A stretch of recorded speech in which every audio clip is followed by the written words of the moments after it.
Gente, boa tarde. Então, como na aula passada eu já falei para vocês sobre as características dos últimos grupos do reino Plantae, né? Na aula da semana retrasada a gente falou sobre as briófitas, né? E sobre a classificação do reino Plantae. E aí, na sexta-feira, a gente teve aula online e eu falei para vocês sobre os outros três grupos, né? Pteridófitas, angiospermas e gimnospermas. Falei sobre as características gerais e disse para vocês que hoje nós iríamos falar sobre a reprodução. Então, vou dar uma pincelada sobre as características que vocês já conhecem e focar na reprodução desses grupos. Então, começando pelas pteridófitas, a gente falou sobre o salto evolutivo, né, entre as briófitas e pteridófitas, que já nas pteridófitas já vai ter a presença de vasos condutores de seiva. Quais são os nomes desses vasos condutores? Xilema e floema. Falei também sobre quais os nomes da seiva, né? Que tem seiva bruta e seiva elaborada. Comentei para vocês que a seiva elaborada é a seiva que é produzida pela fotossíntese e a seiva bruta é aquela que é retirada do solo. Nesse grupo de plantas, né, já vai possuir raízes, caules e folhas verdadeiras. Nas briófitas ainda não tinha. E a gente pode observar uma grande variedade em relação ao seu habitat. Vou dar uma corrigida aqui, que tá errado, né, habitat. De habitat, né? São exemplos avencas e samambaias. E aqui a gente tem um exemplo de samambaias, certo? Que mais?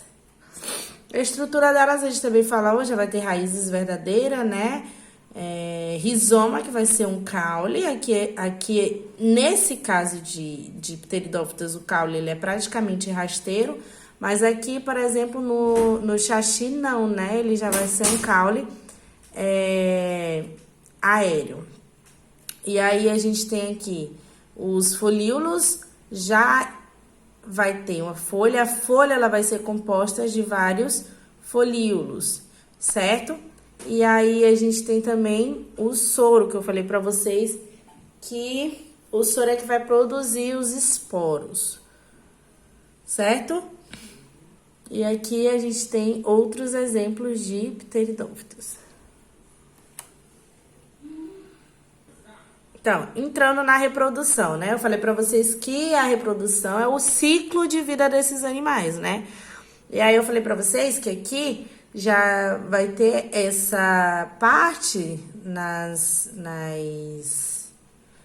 pteridófitas, né? Que já vai produzir os esporos, diferente das briófitas, né? Eu acho que eu não botei nenhuma imagem. Ó, aqui, ó, vocês podem ver como que são nas samambaias, certo? Aqui a gente tem, vamos começar pelo gametófito. Aqui, ó, é a parte do gametófito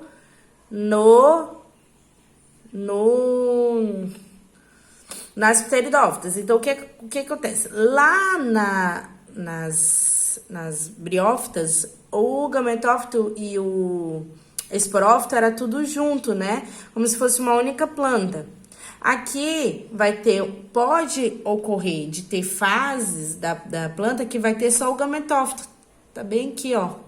Aqui, ó, por exemplo, samambaia só com gametófito.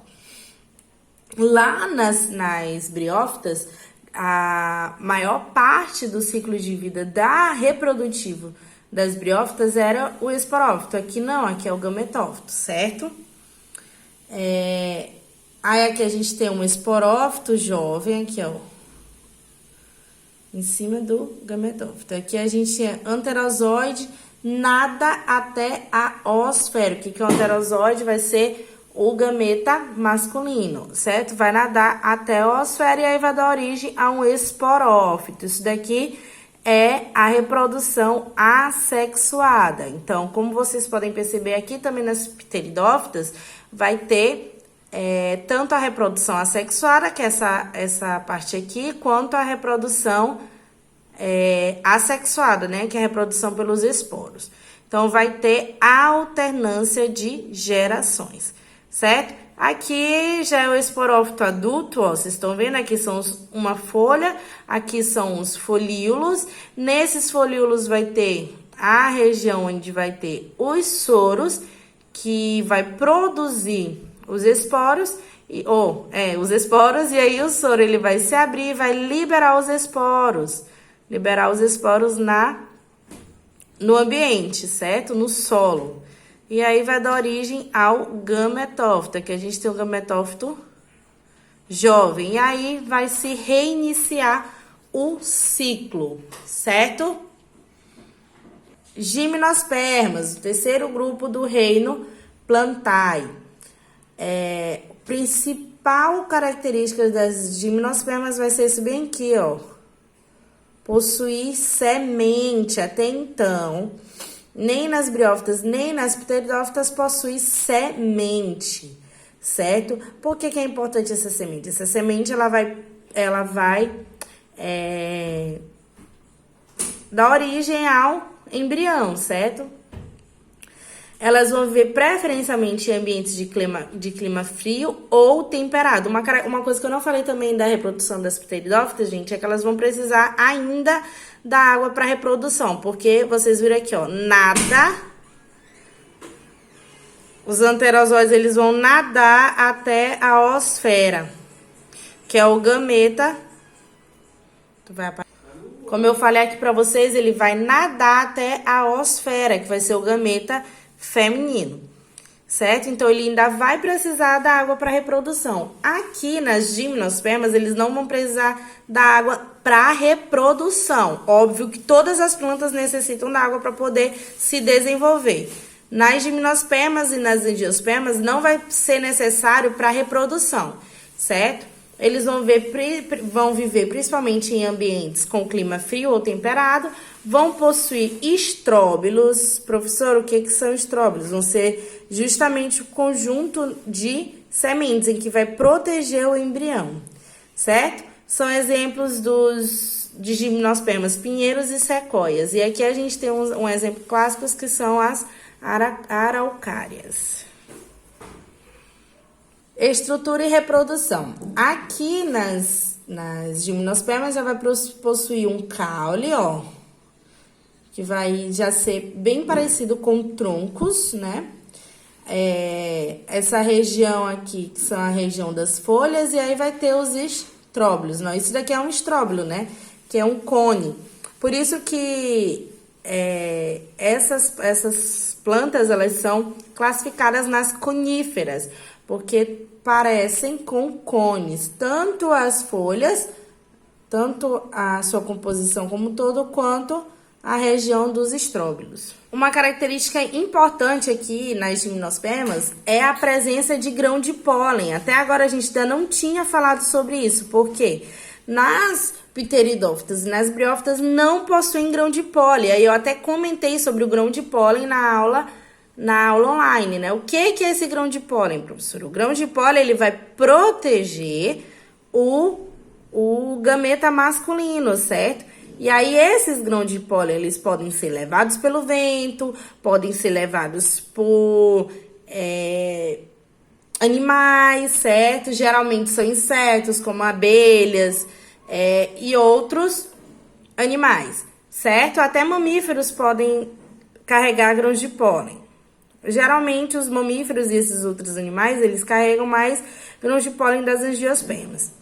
E aí, eles vão carregar esses grãos de pólen até chegar onde? Na oosfera. Então, aqui vai ser na região da planta feminina, porque eu já falei para vocês que a oosfera, ela é a região do gameta feminino, né? E aí, vai acontecer a fecundação, certo? E aí, vai acontecer a fecundação. Então, por que é importante? Por que não precisa mais da água? Justamente por causa disso, porque o gameta masculino, né, ele vai através do vento por causa do grão de pólen, né? Então, ele vai pelo vento, vai pelos outros animais, então ele não vai nadar até a oosfera, certo? Aqui a gente tem o tubo polínico, que é por onde vai passar os grãos de pólen, né? E vai acontecer a fecundação bem aqui.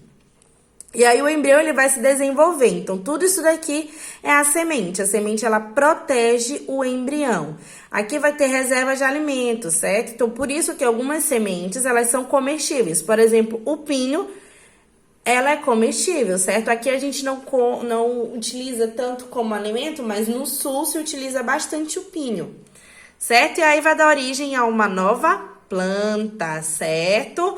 Isso aqui, cone masculino, vai vir da planta masculina, e aqui a planta feminina que vai ter o cone feminino. Então, esse cone aqui, gente, que são os estróbilos, certo? Lembrando que elas podem ter tanto a planta fêmea quanto a planta macho, quanto hermafrodita, certo? Pode ser que numa única planta possa ter os cones, os estróbilos masculinos e femininos, certo?